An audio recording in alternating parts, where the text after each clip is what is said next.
Yalla, Erev Tov à tous, Erev Tov à tous. On se retrouve Baruch Hashem pour Siyata Dishmaya, pour la suite du Likutei Moharan Chet qu'on a commencé ensemble. Baruch Hashem, Ishtabach Shemo, après une semaine à Ouman. On est ensemble, Baruch Hashem, on a repris des forces, des kochot, on a beaucoup prié pour vous et pour nous. Et pour toi, Israël, et pour la Géoula. Baruch Hashem, sur les kévers de Rabbeinu Akadosh. Hier, j'étais chez David Ameler, Baruch Hashem, on a fait les Gdusha. Oh, Hashem, on a beaucoup de sroutes dans cette génération. Tout est ouvert. C'est fou. Ce qui était à l'époque, on n'avait pas Israël. Alors après ça, Ouman, on l'avait pas non plus. Il y a des époques où c'était la catastrophe. Aujourd'hui, tout est ouvert. Il y a tout est ouvert. Hashem, c'est extraordinaire, Hashem. Et donc, on va continuer ce Likutei Moharan. Peut-être le finir, on va voir, mais en tout cas le continuer, c'est sûr. Et Bezrat Hashem, comme beaucoup de monde m'ont demandé, Bezrat Hashem, on va, après ce Likutei Moharan, faire un Sipurei Maasiot, un compte, et on reviendra sur Likutei Moharan, on va faire comme ça, aller-retour. Bezrat Hashem. Alors que ces paroles de Torah soient la Refoua Shelema, les Sarah Chaya Bat Marilyn, et un grand Mazal Tov. Un grand Mazal Tov pour Hashem, un petit fils. Que Bezrat Hashem, il a dit le Torah Veladira, qui soit dans le derrière de la Torah et des mitzvot, qu'il a un très bon Mazal, Bezrat Hashem. Bezrat Hashem. Aussi, on va dire fois chez les mains, les Talia, Batifrat Myriam, les David Ben Nora, et tout un Israël, tous ceux qui ont besoin de refoua. Et les Nishmat, Noam Ephraim Ben Rachel, et Bezrat Hashem, toutes les Neshamot Gdushot d'Israël. Voilà, on continue. Donc, on s'était arrêté, parce que ça fait déjà un petit bout qu'on a arrêté le Likutei Moharan Chet. On s'était arrêté sur le fait que Rabbeinu nous expliquait que pour pouvoir combattre le tzaddik pour pouvoir combattre le rachat, celui qui est un peu comme à l'image de Esav, entre Yaakov et Esav, entre le combat entre toujours le tzaddik et le rachat. Donc pour pouvoir combattre les gens qui ne sont pas dans le derrière qu'il faut, et pas les gens eux-mêmes, mais la force négative qui les habite, il faut soi-même être parfait. Ok, il y a cette adage connu, je ne sais pas si on est adage ou un adage connu, qui est que tu ne jettes pas une pierre sur quelqu'un d'autre si déjà toi ta maison elle est en verre. Parce que si tu la retournes, c'est fini pour toi. Et c'est un peu ce qu'il nous a expliqué la dernière fois dans ce qu'on a parlé du Likutei Moharan. Très bien. Donc maintenant, il avance, il va nous apprendre dans les détails. Baruch Hashem, Adam, tu nous as manqué les 2 premières minutes. Alors, il va nous dire dans les détails comment on fait pour faire en sorte de sortir le mal de nous, afin d'être capable de combattre le mal des autres.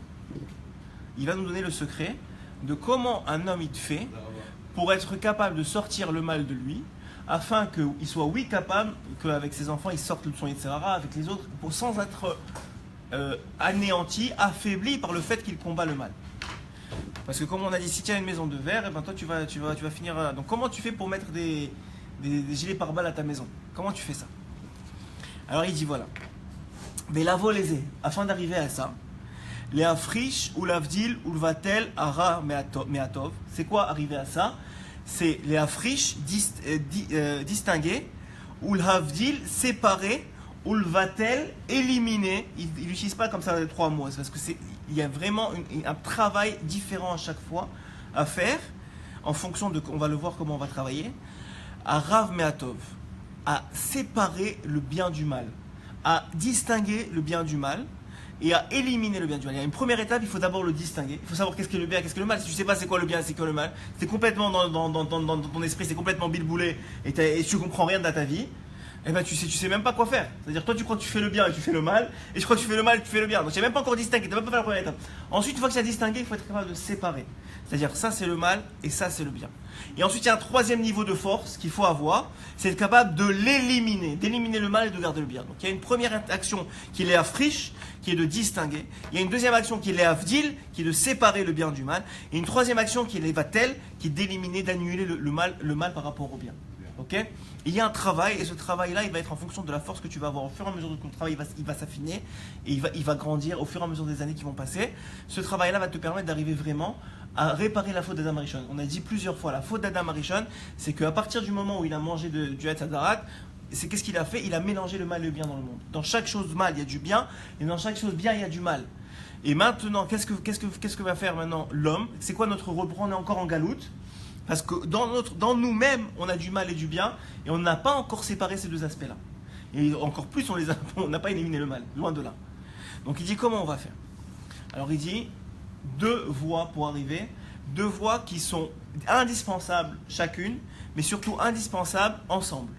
Parce que l'une sans l'autre n'arrivera pas à sa finalité. On pourra faire une partie du travail peut-être, mais les 3 choses qu'on vient de dire, distinguer, séparer et éliminer le mal par rapport au bien. Vous voyez, la mouche, ça doit être un gilgoul, de quelque chose de quelqu'un, un rachat qui ne veut pas qu'on parle. mais c'est bon, c'est pas grave, il n'y a pas de problème. Alors, il fallait venir plus tôt. Bon, je rigole, la colle est au bas. Alors, on a dit que pour faire ça, il y a un travail, il y a 2 armes que Hachem nous a données et que le tzaddik nous dévoile ici, que Hachem nous a données pour arriver à ce travail-là.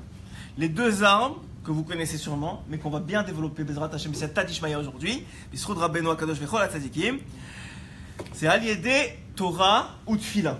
Grâce à la Torah, l'étude de la Torah et la Tfila, la prière. Grâce à ces 2 choses-là, séparément mais surtout ensemble, on va arriver à faire ce travail de séparer le mal du bien. Comment ? Alors c'est pas n'importe quel limud Torah, et c'est pas n'importe quel tfila, et c'est pas n'importe quel 2 ensemble qui vont permettre d'arriver à ce résultat. Amen. Velimud. Alors, velimud à Torah, yihye lalun le'amka shel ha'alacha. Le limud à Torah dont on parle ici, pour pouvoir séparer le mal du bien en soi et a fortiori chez les autres, c'est quand tu es laloun, quand tu te plonges. Laloun, ça veut dire dormir en vérité. Quand tu dors dessus, ça veut dire que tu dors pas pour ça. Tu te tues, tu te plonges. Laloun, le'amka shel ha'alacha, dans les profondeurs de la halacha. La halacha, qu'est-ce que c'est ? En vérité, dans la halacha, il y a toute la Torah, puisque c'est le condensé du résultat de toute la Torah Kula.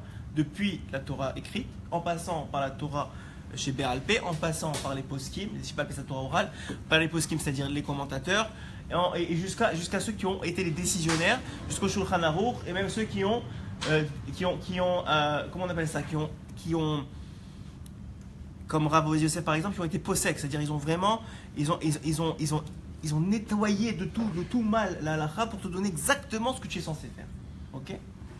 Maintenant, quelqu'un qui va dans les profondeurs, pas seulement qui lit le Yekouch Yosef, mais qui vient et qui prend sur lui d'étudier le Shulchan Aruch, qui est Rabbi Yosef Karo, qui a séparé pour nous toutes les halakha dans les moindres détails et avec leurs raisons. Le Rama est venu pour les Sfaradim ajouter, pour les Ashkenazim, ajouter sur le Shulchan Aruch ou enlever sur le Shulchan Aruch en fonction des halakhot. Mais quand quelqu'un il prend sur lui de faire une étude de Shulchan Aruch, une étude de halakha. Qu'est-ce que c'est la halakha ? C'est exactement ça, c'est séparer le mal du bien. Là, qu'est-ce que vient t'apprendre la halakha ? La halakha, c'est donc la loi juive. Elle vient te dire qu'est-ce qui est kasher et qu'est-ce qui n'est pas kasher. Qu'est-ce qui est moutard et qu'est-ce qui est assour. Qu'est-ce qui est permis et qu'est-ce qui n'est pas permis. Qu'est-ce que tu dois faire, qu'est-ce que tu ne dois pas faire. Pourquoi ? Il va dire voilà, qui yesh la Torah, achizat hatovera. Dans la Torah, il y a une emprise du bien et du mal. Il y a une emprise dans la Torah elle-même. C'est pour ça qu'on appelle la Gemara, elle dit c'est un praïm et ça mavet. Ça peut être un élixir de vie, un élixir de mort. Parce que dedans, il y a du bien et du mal. Chez Nechazin, Mefrinat, Issour Ve'eter. Mais quand, et dans quel aspect que ça contient du bien et du mal, que dedans tu retrouves ce qui est permis et ce qui est interdit, ce qui est survéter, matame vetaor, ce qui est pur et ce qui est impur. Tu retrouves kasher vepasoul, tu retrouves ce qui est kasher dans la nourriture, ce que tu peux manger, ce que tu peux pas manger. Chez Yesh Torah, qu'il y a dans la Torah. D'où tu sais tout ça? Grâce à la Torah. Donc maintenant dans la Torah, il y a le pur et l'impur. Et il y a le bien et le mal. Et la Torah, tout son but. Pourquoi la halakha, c'est en vérité l'enfant de la Torah, dans le sens que elle vient. C'est une continuation depuis le Shoresh, depuis la Torah écrite. Après, il y a eu la Torah orale qui vient expliquer la Torah écrite. Après, il y a eu les poskim qui viennent expliquer la Torah orale. Et après, il y a la halakha qui vient te dire voilà maintenant qu'est-ce qu'on fait. Pourquoi? C'est le résultat de tout. Dedans, en vérité, c'est le concentré de tout qui est là. Et pourquoi? Parce que Béhémet, la halakha, elle vient te dire comment vivre. Et comment tu vis? Eh ben, tu sépares le mal du bien. Le rôle d'un juif dans ce monde-ci, c'est de séparer le mal du bien. Comme on a dit tout à l'heure, c'est d'être un kilouche Hachem, un kilouche des tzadikim, un kilouche de voir que Béhémet, le tzadik, je suis en live ici, c'est correct.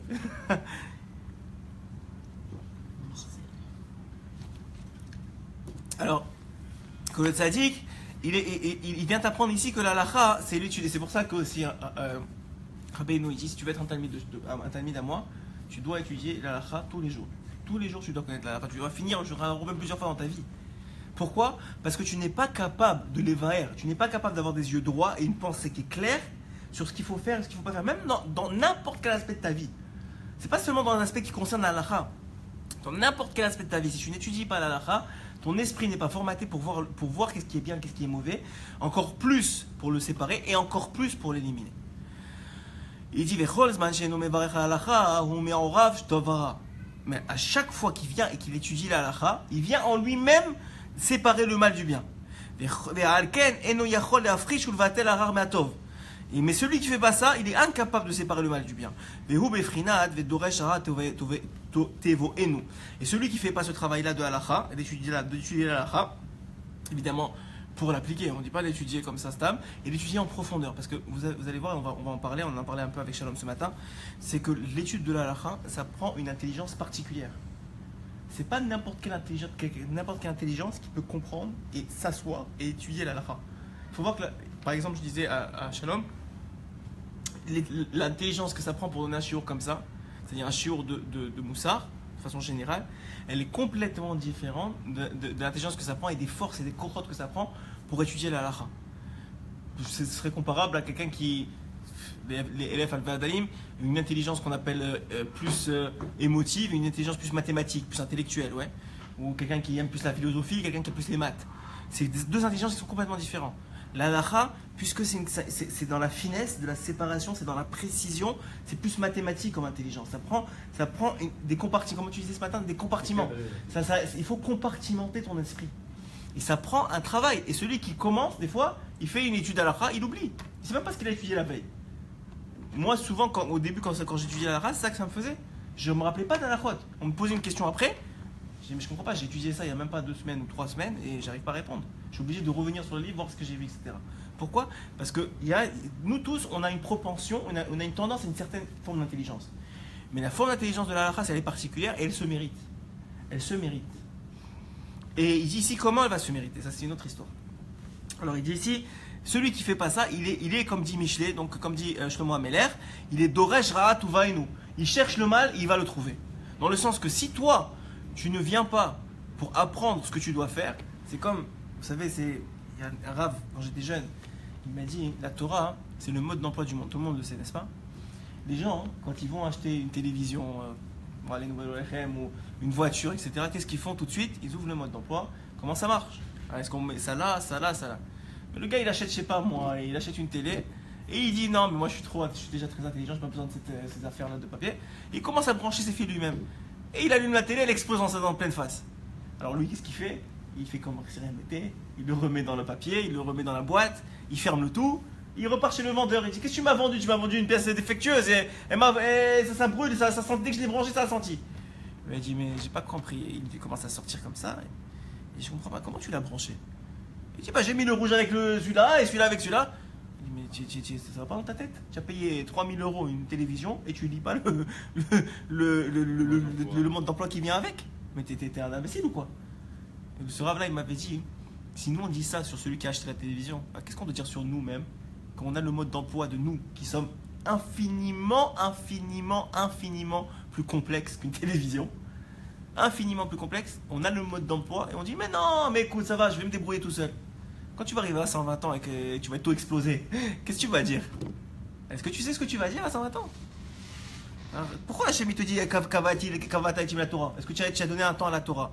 Et Rabbeinu il dit, le premier de la Torah, c'est la halakha. Rabbi Yosef, c'est évident, c'était lui le maître de la halakha de la dernière génération. C'est lui qui te dit, si tu as 3 heures, Rabbeinu ne dit pas 3 heures.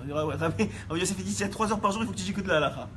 Mais c'est très difficile. La vérité, moi je crois que c'est très difficile parce que tu as besoin de moussard pour être motivé à étudier la halakha. Mais quand même, il faut qu'un temps. Il ne faut pas étudier la Gemara. Par contre, c'est dans les petites poulimes. On passait dans déjà. Exactement, ouais, c'est vrai.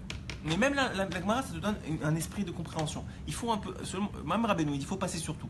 Mais il faut, c'est sûr et certain, avoir un moment de halakha. C'est sûr. Et pas un moment de halakha que tu lis les Yaakov Yosef, tu dis voilà une halakha, parce que ça reste pas. Il faut que tu aies un moment de halakha où, comme il dit ici, tu approfondis la halakha. Pourquoi il a dit ça? Et c'est quelle opinion de lui? Et c'est quelle opinion de lui? Et pourquoi maintenant, Rav Caro, il a choisi cette opinion et pas l'autre? Quand tu fais ça, ça te reste dans la tête. Et tu viens de séparer le mal du bien. C'est pas n'importe quelle étude dont on parle ici.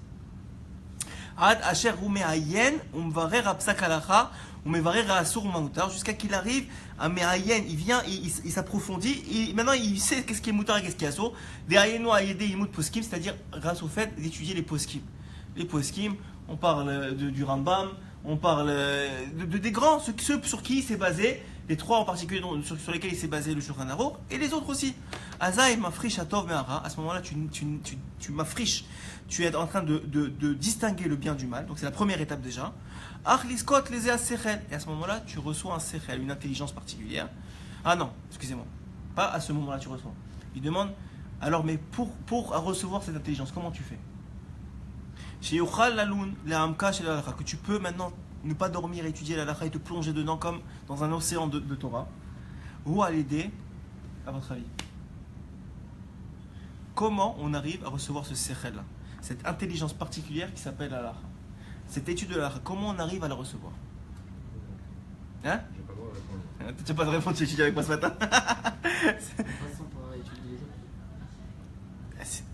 Alors, tu dis, en passant par étudier les autres choses, on te dit que justement non, parce que les autres choses c'est une autre forme d'intelligence. Donc cette forme-là, elle est particulière. Et elle se reçoit, c'est comme un cadeau que tu reçois avec un autre effort. Et il dit ici, Hu al yedei tfila. Par la prière, la tfila, on va voir, il va expliquer dans les détails sur un Zohar qui est incompréhensible. Il va l'expliquer, vous allez voir, c'est matok coup de vache, ce Zohar-là. Il va expliquer le Zohar et comment ça marche exactement. Que Béhémet, grâce à la tfila, tu arrives à recevoir ce sechel, cette intelligence-là de pouvoir étudier la halakha, qui misham nimshar ha-sechel, parce que de la tfila sort cette intelligence. Alors venez, on étudie le Zohar ensemble. Ve'ainyan. Et voici de la Torah et de la tfila, kemo shekatuv betikune Zohar. Dans le Tikkun Zohar, donc vous savez que Rabbi Shimon il a écrit le Zohar, mais il a écrit ce qu'on appelle aussi le Tikkun Zohar. Le Tikkun Zohar, c'est, il me semble, 70 explications du mot Bereshit. Rabbi Shimon, il a écrit un livre avec 70 explications du mot juste Bereshit. Tout. Et des explications d'Iflaim. Il sort des choses extraordinaires là-bas. Dont la plupart des choses sont très très très difficiles à comprendre. Alors, il va nous expliquer quelque chose ici. Écoutez bien. Kemoshe Katouf Betikone Zohar, dans Tikkun Yud Dalet, Raftet, ou Daf Raftet Amud Bet. C'est écrit là-bas, Gan, le jardin. On parle ici du jardin d'Éden, oui. Le jardin, Gan, Gimel Nun, Gan, Da Oraita, c'est la Torah. Le jardin, tu sais le jardin d'Éden dont on te parle là, tu dis oh, il y a un jardin d'Éden, c'est la Torah le jardin. Ok? Qui a Torah Nikret Gan. Parce que la Torah, elle s'appelle un jardin. Venishmot Israël. Et les Neshamot, les âmes d'Israël, nous tous qui sommes ici, Baruch Hashem, et ceux qui écoutent, Hainim Umvinim Ba Torah. Ceux qui se forcent à venir au Shiurim, à approfondir, à étudier la Torah et à la comprendre. Hem, ceux-là, pas les autres, ceux-là, Hem Bechinat, ils sont de l'aspect Asavim Utchain Deit Revivu Bagan. Ils sont de l'aspect, ils sont comparables aux herbes et plantes qui poussent sur ce gan-là, sur ce jardin-là qu'on appelle la Torah. Ceux qui viennent comme vous et moi, et tous ceux qui écoutent les shiurim, mais qui viennent dans le Midrash, et qui veulent étudier la Torah, qui veulent comprendre la parole d'Hachem, et qui veulent connaître Hachem, et qui veulent savoir quoi faire dans leur vie, et qui veulent connaître le mode d'emploi, eux, comment ils s'appellent? Nous dit Rabbi Shimon, eux, c'est les plantes et les herbes qui grandissent sur le gan de la Torah. Pas le gan Eden, le gan de la Torah. Mais grâce à quoi ils grandissent? Comment ils grandissent? Vous savez, de façon naturelle, dans la nature, les arbres et les plantes, ouais, comment ils grandissent? Si vous voulez qu'ils grandissent bien, si vous voulez pas qu'ils grandissent bien, vous voulez avoir des ronces, faites rien du tout. Vous allez avoir des ronces. Ça c'est très connu chez le Mamelaire, il dit, tu sais, tu vas voir dans un champ, tu vas prendre de la vie sur un champ. Si tu fais, tu vois des ronces, tu sais qu'il n'y a personne qui s'en occupe. Tu le sais, c'est obligé, il n'y a que des ronces partout. Mais si tu vois un champ avec des fleurs et des herbes et tout bien organisé, tout bien coupé, tu sais qu'il y a quelqu'un qui s'en occupe. C'est obligé qu'il y ait quelqu'un qui s'en occupe, sinon ce ne serait pas comme ça. Oui ou non? Alors il dit, alors c'est la même chose pour nous. Puisqu'on est nous, les fleurs et les arbres, comment on va grandir? Alors il dit, Hem bechinat asavim utchain deitbiu gabbagan. Ils sont de l'aspect de ces herbes et de ces plantes. Et d'où elle vient le pouvoir de grandir? Hu mi ma'yan. Ils viennent d'une source. Ma'yan, c'est une source d'eau. Da chokhma. C'est quoi cette source d'eau? C'est l'intelligence. C'est-à-dire que l'eau qui abreuve le terrain de la Torah, pour que les âmes d'Israël y poussent, c'est l'intelligence. C'est le sechel. Moi, j'aurais cru, avant que j'étudie avec vous ça, j'aurais cru que la Torah, c'est ça le sechel. Mais viens t'apprendre un chidouj, Rabbeinu. La Torah, c'est pas l'intelligence. La Torah, ça a une intelligence, mais c'est pas la tienne. Toi, tu dois rentrer ton intelligence dans la Torah. Pour que la Torah, elle sorte de toi un fruit, elle fasse de toi un arbre. Est-ce que vous avez compris la différence? La Torah, elle a une intelligence. Mais pour comprendre l'intelligence de la Torah, il faut que toi, tu unis ton intelligence à celle de la Torah. C'est pas tu t'assois, tu ouvres la bouche et tu dis allez s'il te plaît, vas-y rentre la Torah. Ça marche pas comme ça. La Torah c'est un travail. La Torah c'est une implication. La Torah c'est étudier. C'est vrai qu'écouter les shurim c'est très bien, etc. Ce qu'il dit ici, c'est que les shurim c'est bien pour vous motiver à vous asseoir dans un beth midrash et à étudier la lacha, à étudier la gemara, à étudier. C'est important quand vous êtes dans la voiture, quand vous êtes chez vous, vous écoutez. De toute façon, c'est mieux que de rien faire, c'est sûr. Mais il faut que vous ayez un temps fixe. Je vous l'ai dit plusieurs fois. Et je connais des gens qui étudient toute la journée qui n'ont pas de temps fixe. Selon une des opinions dans la Gemara, la première question qu'Hachem va vous demander, c'est est-ce que vous avez fixé un temps à l'étude de la Torah? Pas est-ce que vous avez fini le chasse, pas est-ce que vous avez fini les poskim, pas combien tu as fait. Est-ce que tu as fixé un temps? Est-ce que tu as montré à Hachem? Comme vous êtes venu ce soir, et bah au Hachem, c'est pas pratiquement toujours le même ce que je t'ai dit, j'attendais que tu venais, parce que Béhémet, ça montre que la Torah de Rabbeinu a de la valeur pour vous. D'abord, moi ça me fait très plaisir, mais ça c'est parce que c'est normal. Mais ça, je suis sûr que non, ça fait beaucoup. C'est ça qui montre que malgré que vous êtes en vacances, malgré qu'il y a des choses, malgré vous êtes là et vous venez étudier avec nous.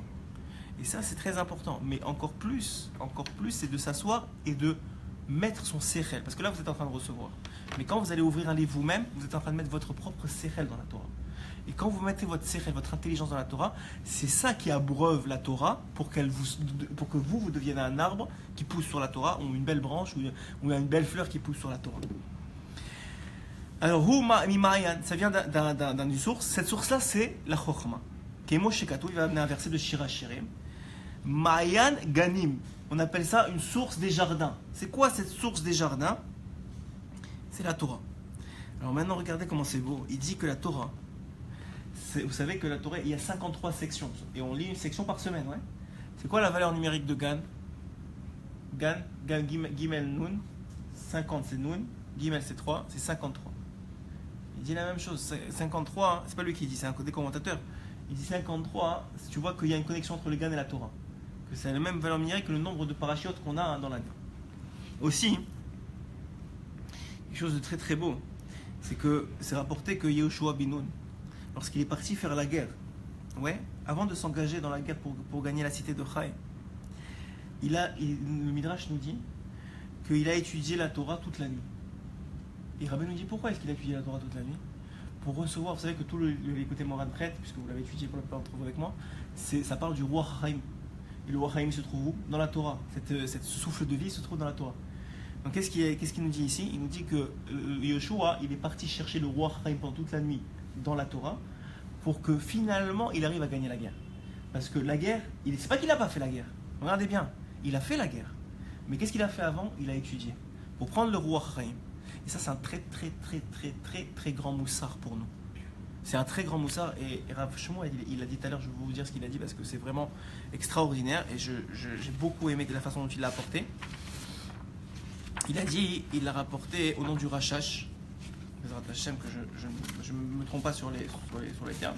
Il a apporté au nom du Rashash et de son Chavruta. Il a dit, le Rashash et son Chavruta, ils avaient une marloquette. À savoir, c'est quoi la Emouna? Alors, le Rashash, il a dit la Emouna, c'est dire Akol Letova. Akol Letova, ça veut dire, il t'arrive quelque chose, tu dis, tout est pour le bien, tout est pour le bien. Le Rashash, il dit, non, c'est pas ça la Emouna. La Emouna, excusez-moi, le Chavruta du Rashash, dont j'ai oublié le nom, je ne veux pas dire de bêtises, il a dit, non, c'est pas ça la Emouna. La Emouna, c'est de croire dur comme fer que maintenant, tu veux ça, et ben parce que tu as la Emouna de l'avoir, tu vas le recevoir. Ça peut être les deux? Ça peut être les deux, c'est deux niveaux en vérité. Alors les deux sont connectés en vérité ensemble, c'est deux niveaux différents. Et il expliquait, dans le principe fondamental, c'est qu'on avait on avait vu ensemble dans l'écoute moral 7, que Rabbeinu il dit que Eretz Israël c'est la terre de la Emouna, et que Eretz Israël c'est la terre des Nissim, c'est la terre des miracles, ouais. Mais pourtant, on remarque qu'avant qu'on rentre en terre d'Israël, il y avait les Nissim, il y avait les Anekavod, il y avait tout. Ouais. Il y avait les Anekavod, on mangeait, on voyait Hachem toute la journée. Et quand on est rentré, c'est là où il y a eu Hachem était caché. Alors comment tu peux dire que ça va comme ça? Alors il a rapporté un Ran, qui est un magnifique Ran, qui dit comme ça. Qui dit que un homme, quand il fait quelque chose, il aurait peut-être la mauvaise habitude de dire c'est grâce à ma force à moi que j'ai fait. Et nous on croit qu'il faut jamais dire ça. C'est pas grâce à ta force à toi, Chas v'Shalom. C'est pas toi qui as fait les choses. C'est vrai, c'est pas toi qui as fait les choses. Mais il dit le Ran, il y a une petite distinction quand même. Tu as le droit de dire c'est grâce à ma force à moi que j'ai fait. Parce que c'est vrai que c'est toi qui as bougé. Mais juste tu dis d'abord ma force à moi, hein, c'est Hachem qui me l'a donné. Et c'est grâce à la force. Exactement. Donc tu te donnes du mérite et tu te donnes de la motivation et tu fais des choses parce que Bémet tu dois faire. Et on est dans le monde de l'action. C'est pas on s'assoit, on attend que ça arrive. Il y a un Inyan comme ça de faire quelque chose, mais de comprendre que tout ce que tu fais, ça vient d'Hachem, c'est la force d'Hachem. Et là, c'est un peu ce qu'il dit. Il dit, dans le même Inyan, que il y a un approfondissement, il y a un travail dans la Torah à faire, mais il y a quelque chose qui vient avant, qui s'appelle la Tfila. Maintenant, la Torah, elle est arrosée par, on a dit, le Sechel, par l'intelligence. Oui, vous suivez? Ouais. Elle par l'intelligence. Et maintenant, et d'où elle vient cette intelligence? Vers Sechel, et ce discernement, cette sagesse, chez où Berilat Mayan, qui est l'aspect de la source d'eau. D'où elle vient le point de départ de cette source-là? D'où il sort cette source-là, de cette intelligence? Et voilà le secret de Rabbeinu, elle vient de la Tfila. La Tfila, c'est le rocher d'où sort l'eau. Et de l'eau qui s'appelle la sagesse. C'est-à-dire, et pas n'importe quelle Tfila. La Tfila, lorsque tu pries sur ta Yirat Shamayim, sur la sagesse elle-même, quand tu demandes à Hachem, Hachem, je t'en supplie, donne-moi la sagesse de comprendre ta Torah, de l'appliquer, de l'enseigner, tu viens d'ouvrir le robinet du rocher qui s'appelle la Tfila. Et qu'est-ce qui sort de ce robinet-là? Ce que tu as demandé, la sagesse qui va arroser la Torah que tu vas étudier. C'est pour ça que c'est tellement stupide de prier toute la journée et de ne pas étudier. Comme ce que je vous ai dit, que celui, je vous ai donné le match une fois. Je dis, il y a quelqu'un, il n'a pas d'argent. Il est très pauvre, il n'a même pas de quoi manger. Il a un cousin qui est très riche. À chaque fois, il lui dit, s'il te plaît, est-ce que je peux venir ce soir récupérer un peu d'argent? J'ai même pas de quoi manger. Il lui dit, avec plaisir, viens. Et le gars, il vient pas. Le lendemain, il l'appelle, s'il te plaît, je peux venir ce soir? Je t'ai déjà dit de venir, viens. Le soir, il vient pas. Il dit, Srazal, c'est la même chose pour nous. Tous les matins, on demande, Hachem, s'il te plaît, donne-nous la compréhension de la Torah, qu'on comprenne, qu'on n'ait pas de boucha quand on sera dans le monde futur, qu'on n'ait pas honte. Et la journée, qu'est-ce que tu fais? Travail, les gosses, les machins, les trucs. La journée passée, t'as pas une minute de Torah. T'as prié, t'as ouvert l'eau, la sagesse, elle est prête à sortir, elle est déjà là, mais tu n'as pas mis maintenant, tu n'as pas mis de gagne, tu n'as pas mis de jardin sur lequel arroser. Tu n'as pas mis le jardin pour arroser, pour que ça puisse pousser maintenant. Il n'y a pas de jardin, la Torah c'est le jardin. Donc les deux sont nécessaires. D'abord tu dois prier, Hachem je t'en supplie, donne-moi la sagesse, donne-moi la chokma, donne-moi la compréhension, que je comprenne, que j'ai la volonté d'étudier, etc. Et une fois que tu as étudié, tu viens de concrétiser cette sagesse, ce potentiel qu'est la Tfila en réel. Et il dit, voilà ce qu'il va dire ici maintenant, exactement ce que je viens de vous dire, parce que la prière, elle a cet aspect-là de créer quelque chose qui n'existait pas avant. Ce que je t'ai dit ce matin. C'est-à-dire, regardez bien, écoutez bien ce que je vais vous dire, c'est très très important. Vous pensez quand vous priez par exemple, je sais pas moi, vous priez pour une nouvelle, pour aller à Oman Rosh Hashanah. Vous priez pour aller à Oman Rosh Hashanah, oui. Maintenant vous croyez, une fois que vous allez, que tout est passé et que vous été à Oman Rosh Hashanah, vous croyez bon, je devais aller à Oman Rosh Hashanah, il fallait que je prie, j'ai prié, je suis allé à Oman Rosh Hashanah. Ouais. Ah ben non, c'est pas ça. Tu devais jamais aller à Oman Rosh Hashanah. Tu devais pas aller à Oman Rosh Hashanah. Mais tu as prié, tu as créé le potentiel. La porte qui s'appelle aller à Oman Rosh Hashanah. C'est toi qui l'as créé par ta tfila. Tu ne devais pas y aller. Si tu n'avais pas prié, c'était pas écrit que tu devais aller à Oman Rosh Hashanah. Mais tu as prié, donc tu as créé maintenant une porte qui s'appelle Yosef doit aller à Oman Rosh Hashanah. Tu as créé ce potentiel. Il en rêve, il en rêve. Rat Hashem, il vient, Rat Hashem. Il va? Voilà, il n'est pas encore marié, il a le droit.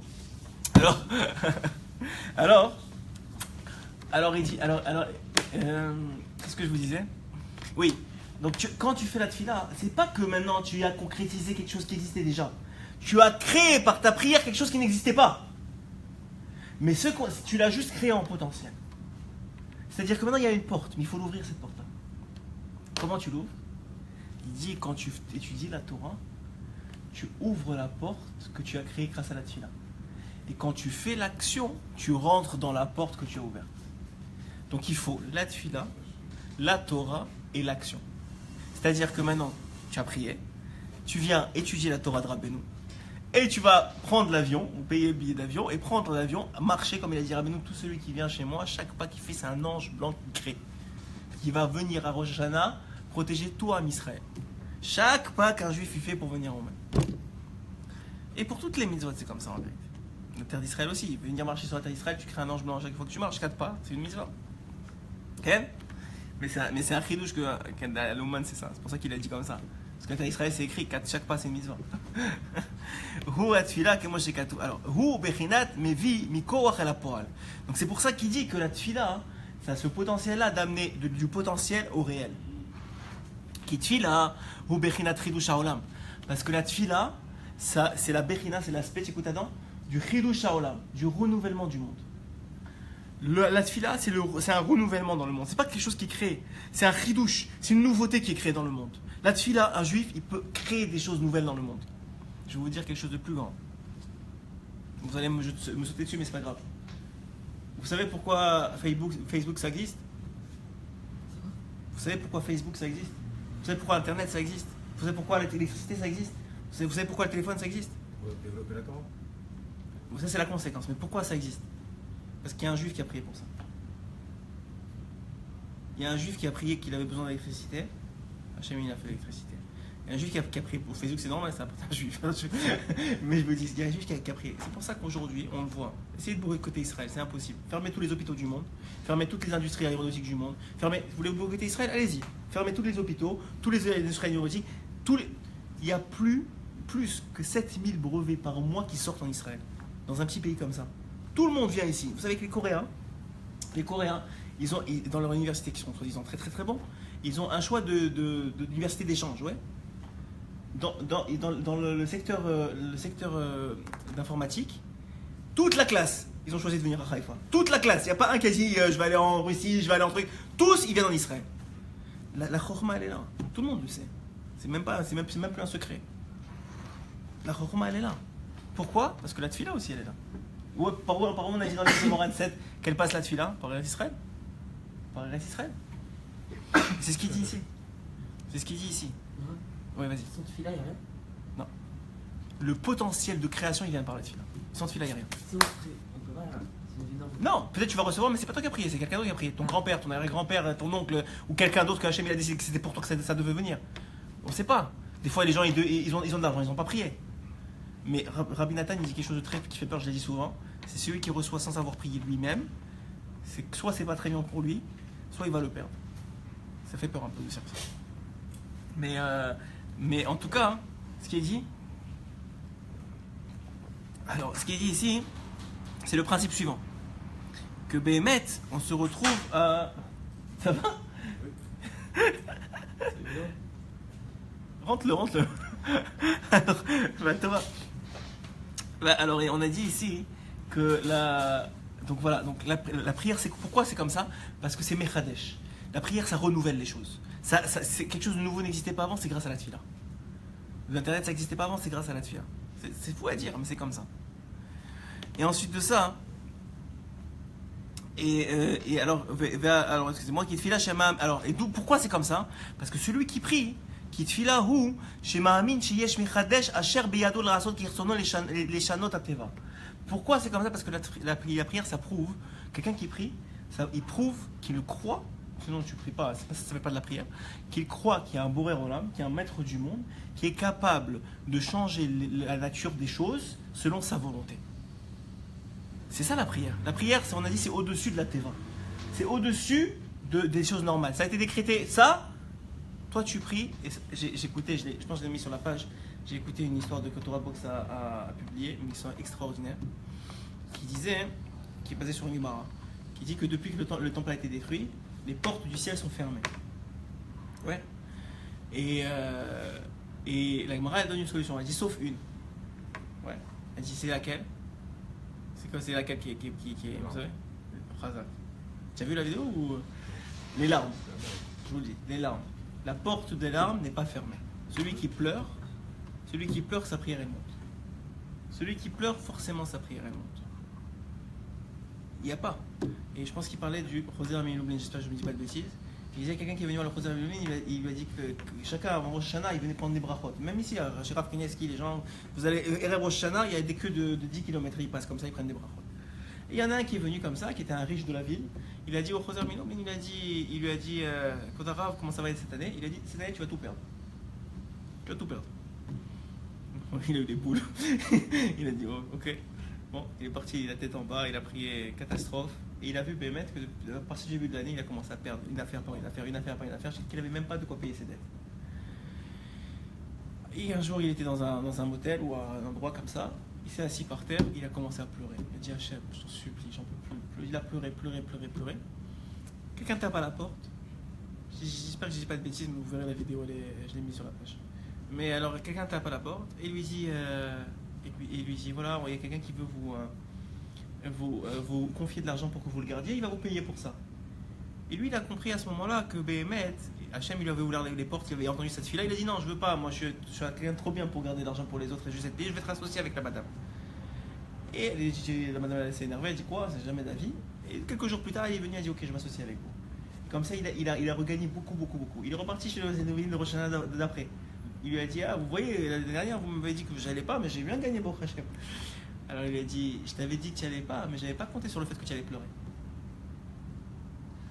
Ça veut dire que tu peux tout changer. Tu peux tout changer. Tout. La force du juif, c'est ça, c'est le fila. Il a dit, rappelez-nous, l'arme du Mashiach, l'arme, tu sais, c'est pas le glaive, c'est pas les bombes, c'est la tfila, c'est la prière. Alors, venez, on continue, ok? Alors, Kulam Bechorma Asita, c'est écrit que Hachem, dans Télim, c'est écrit que David Amelach dit que Hachem il a créé toutes les choses avec la Chorma, avec l'intelligence. Et comment ça veut dire quoi grâce à la Tfila? C'est pour ça que Hachem on dit qu'il a créé le monde avec les Diburim. Il a parlé. Ouais, c'est un souffle, il a créé le monde avec les Diburim. Avec les 10 paroles. La Torah, s'il y a une question la Torah, mais la Torah c'est autre chose. La Tfila c'est le potentiel. Tu crées un potentiel maintenant dans le ciel. La Torah c'est l'appliquer dans ce monde-ci. Kemoshe Katouv, ve'yeh etzlo amon, uman leshon poel. Yeh etzlo amon, ça veut dire si j'étais un amon, ça veut dire une nourrice en vérité. Mais uman, Rabbeinu ne dit pas amon, il dit uman. Uman ça veut dire quelqu'un qui travaille, un artisan. Qui bat Torah Nivra Olam, parce que grâce à la Torah a été créé le monde. Le monde, qu'est-ce qu'il dit le Zohar? Attends, qu'est-ce qu'il dit le Zohar? Que le monde tient sur 3 choses. Ouais, ça oui. Mais qu'est-ce qu'il dit le Zohar? Il dit que Istakel Beoraita Bebara Alma. Hachem il a regardé dans la Torah, il a créé le monde. C'est un chidouche, hein. Ça veut dire quoi? Moi je vous l'ai dit déjà, mais je vous le répète. Ça veut dire que on a des parents, on doit respecter, on doit respecter nos parents, pas parce qu'on a des parents. On a des parents parce qu'on doit respecter nos parents. Parce qu'il y avait une mitzvah de respecter nos parents, Hachem il a fait le système de enfants-parents. Parce qu'il y avait une mitzvah de faire pro vous, d'avoir des enfants, il a fait un système de zivugim. Hein? Quand il a créé la mitzvah de Kibodavem, tout ça, alors, il a prévu de les créer aussi les parents. Non, mais la mitzvah elle a été créée avant les parents. Ce que je viens de te dire ici, c'est que, par exemple, c'est un exemple connu.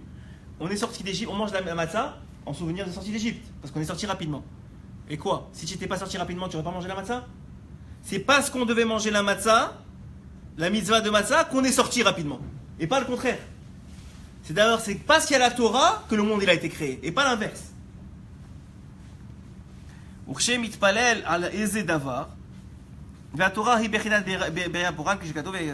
bien. Quand quelqu'un il prie pour quoi que ce soit, c'est l'aspect du renouvellement du monde. C'est l'aspect de la création en potentiel. C'est l'aspect du fait que maintenant il va avoir de la chorma qui va descendre de cette fila-là.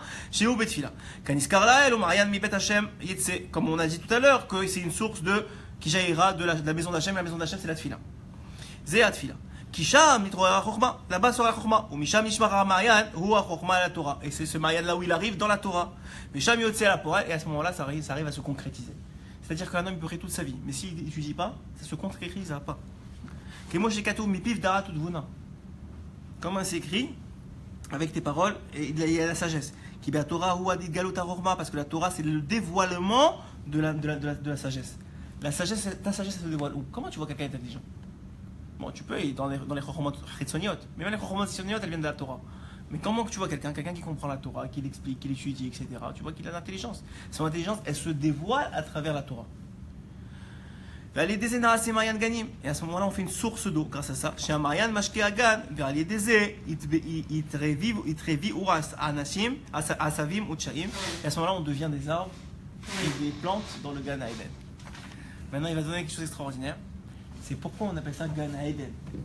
Ouais, on a dit Gan, c'est la Torah. Mais pourquoi Gan Haeden? D'où ça vient? Et encore plus que ça, il y a une Kusha qui dit que l'eau, elle vient du Gan pour arroser le Eden. Non, excuse-moi. Elle vient du Eden pour arroser le Gan. Ça a l'air donc, dans le Zohar, ça a l'air donc que le Eden et le Gan, c'est pas la même chose. Donc pourquoi on appelle ça Gan Eden? C'est comme si dans le Eden, il y a un Gan.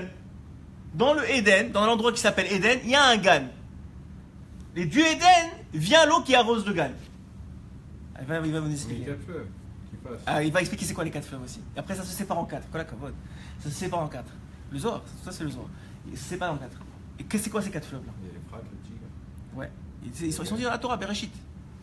Vezé, Shahamrou, Raboteno, Zichona, et Rameo. Mais c'est des choses incompréhensibles si tu n'as pas Rameo pour t'expliquer.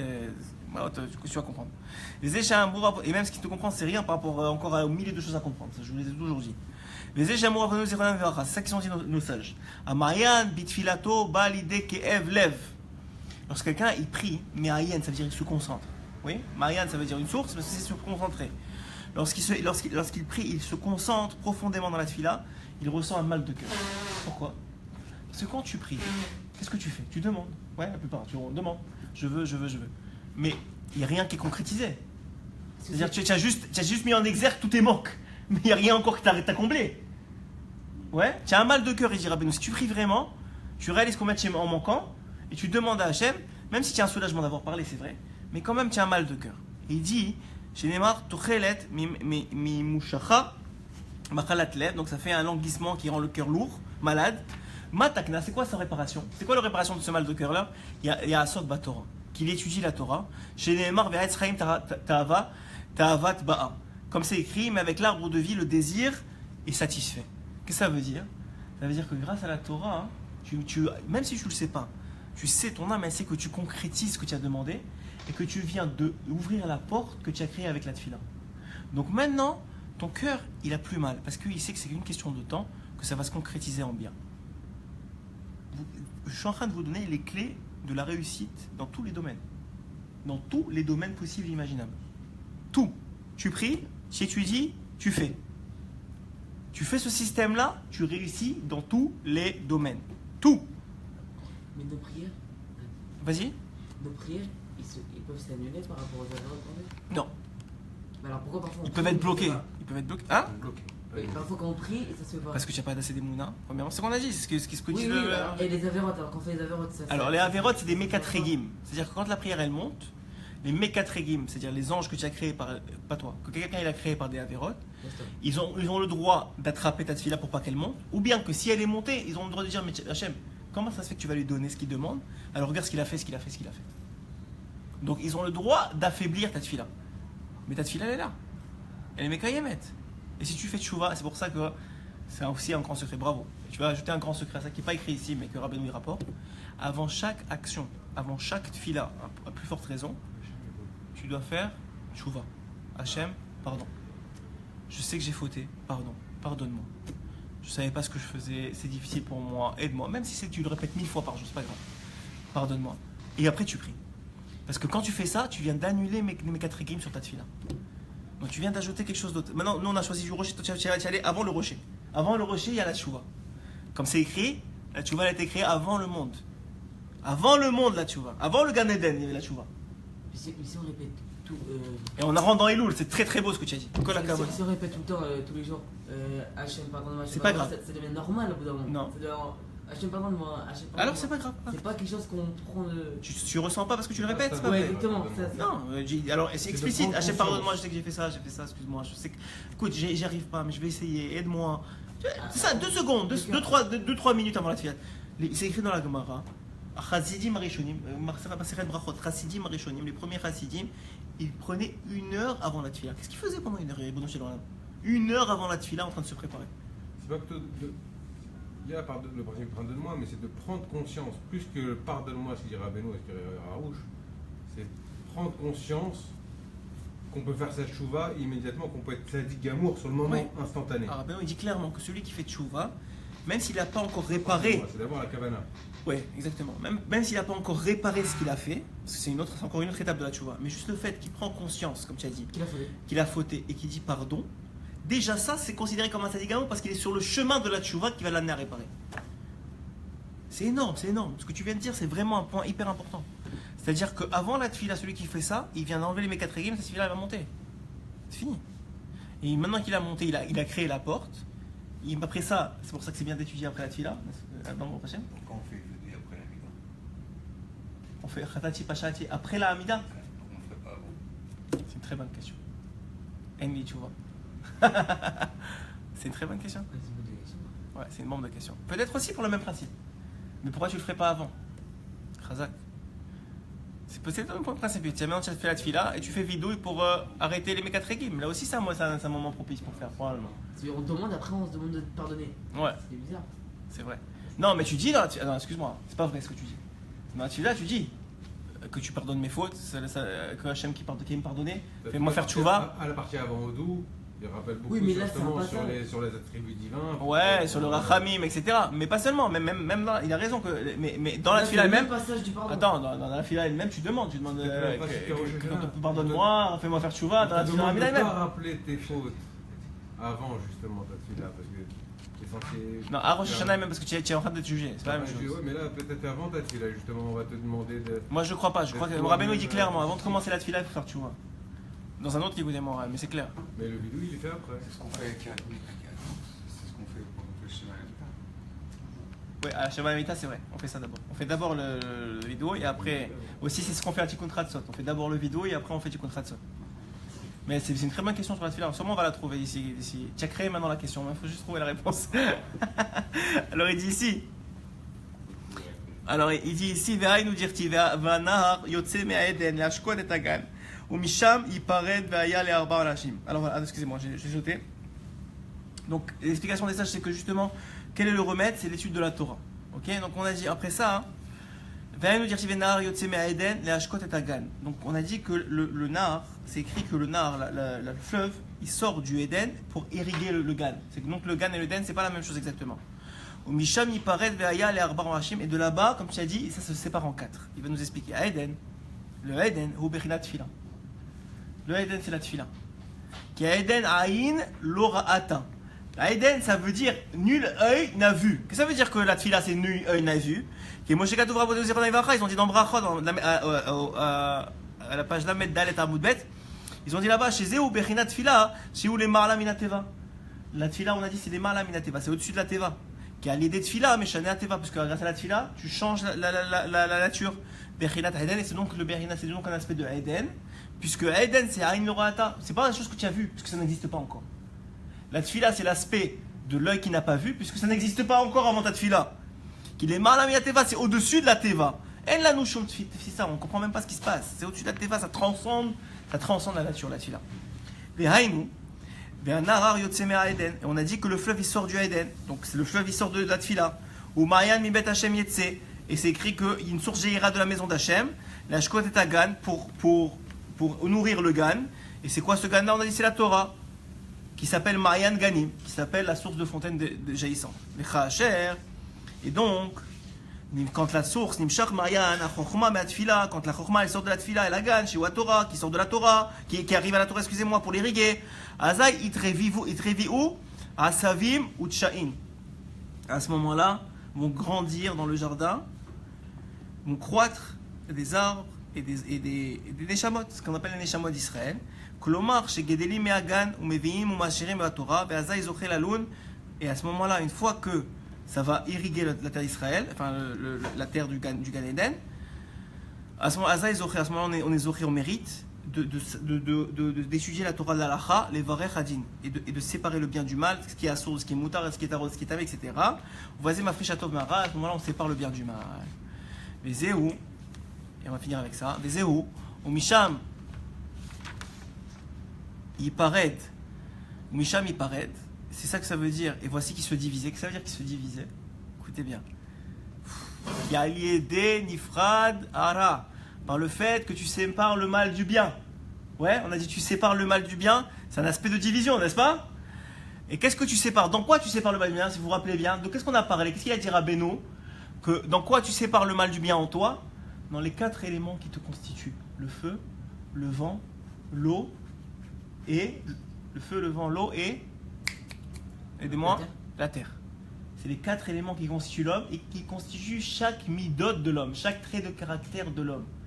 Donc maintenant, quand toi, tu as prié, tu as ouvert le rocher, la chorma, la sagesse est sortie du rocher. Elle est allée vers le Eden. Le Eden, c'est la Torah.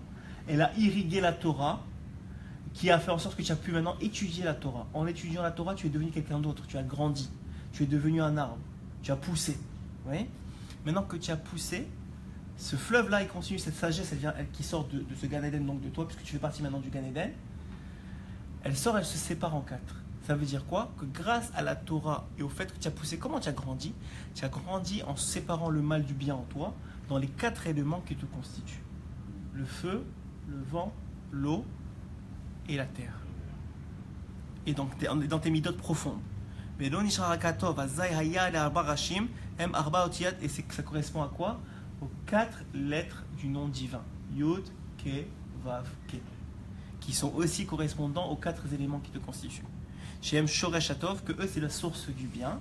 Et tu viens de séparer le mal de ces 4 lettres-là.